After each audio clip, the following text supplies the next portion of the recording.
Welcome to EDU World Space. This multi-part question is asking us about this particular metal ligand coordination complex.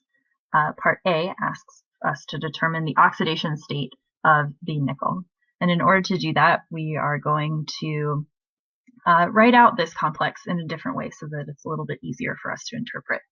So we're going to start by combining the metal and the ligands that are going to be interacting. So that is the nickel and the 6NH3. So we're going to write that as NH3, close parentheses 6.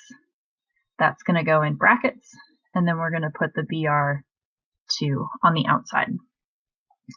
Now, in order to determine the oxidation state of the nickel, we just have to determine the negative charges that are imposed on it by these ligands. So we know Br is a -1, and there's 2 of them, so that's going to be a -2 charge.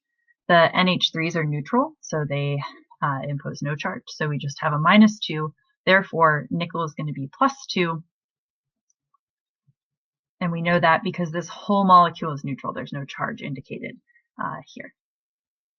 The part B is going to be asking us for the coordination number of the complex. Sorry, that's a little cut off here. So that's the coordination number.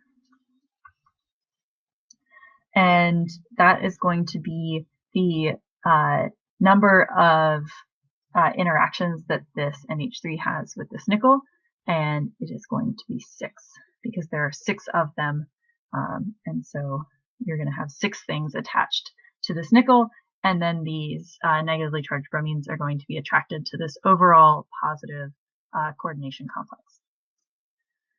Part C is asking if we treat the complex with excess amounts of AgNO3, how many moles of AgBr will precipitate per mole of complex. So for this, we're going to have to write out a chemical reaction.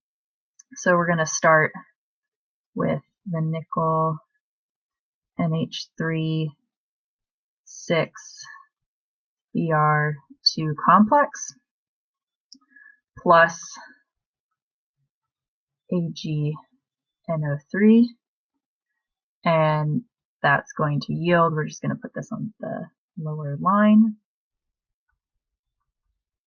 nickel NH3 6NO3, and NO3 has a -2 charge innately, so there's only going to be one of them attached to this complex, plus 2 AgBr.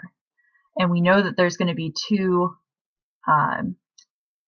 parts of this AgBr because there's 2 bromines in the reactant, so we know there have to be 2 in the product. And we know that this particular compound is in excess because that's what the problem gave us.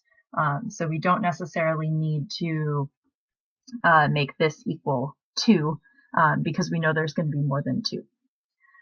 And so to answer this question, how many moles? We're going to have 2.